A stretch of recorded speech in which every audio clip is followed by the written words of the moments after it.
नीट परीक्षा पेपर फुटीच्या प्रकरणावरून दिल्लीत विद्यार्थ्यांनी 20 जुलै रोजी काढलेल्या मोर्चाला रोखण्यासाठी पोलिसांकडून बळाचा वापर करण्यात आला होता। पोलिसांनी आंदोलक विद्यार्थ्यांवर लाठीचार्ज करत अश्रुधुराच्या नळकांड्या फोडल्या होत्या।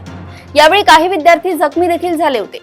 त्यावेळी पोलिसांकडून पॅलेट गन्सचा वापर करण्यात आल्याचा आरोप आंदोलकांनी आणि विरोधकांनी केला होता। मात्र हे आरोप सरकार आणि पोलिसांकडून फेटाळून लावण्यात आले होते। राहुल गांधींनी सुरुवातीपासूनच हा मुद्दा लावून धरला होता। दरम्यान शुक्रवारी या संदर्भात आंदोलन करताना राहुल गांधींनी पॅलेट गन्सचा वापर करण्यात आल्याच्या प्रकरणात गुन्हा दाखल करण्याची मागणी केली आणि पॅलेट गन्सचा मुद्दा पुन्हा वादात आला।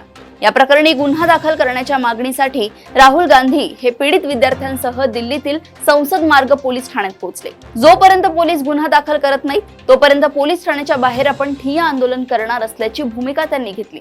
जंतर मंतरवर शांततापूर्ण आंदोलन करणाऱ्या साहिलवर पोलिसांनी पॅलेट गनने हल्ला केला, त्यात काही विद्यार्थी जखमी झाले असा दावा राहुल गांधींनी केलाय। आपल्या या दाव्याच्या पुष्ट्यर्थ त्यांनी पॅलेट गनमुळे जखमी झालेल्या विद्यार्थ्याला सोबत आणले होते। शांततापूर्ण आंदोलनांच्या विरोधात अशी क्रूरता केवळ बेकायदेशीरच नाही तर तो एक गंभीर गुन्हा आहे।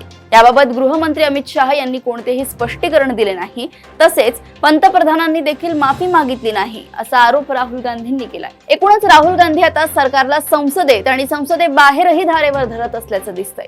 त्यांची ही आक्रमकता विरोधी पक्षाचा आत्मविश्वास आणि धैर्य वाढवणारी आहे, यात शंका नाही। अशाच घडामोडी व अपडेट सोबत पुन्हा भेटूया देशोन्नती संपादकीयमध्ये। बघत रहा देशोन्नती। नमस्कार।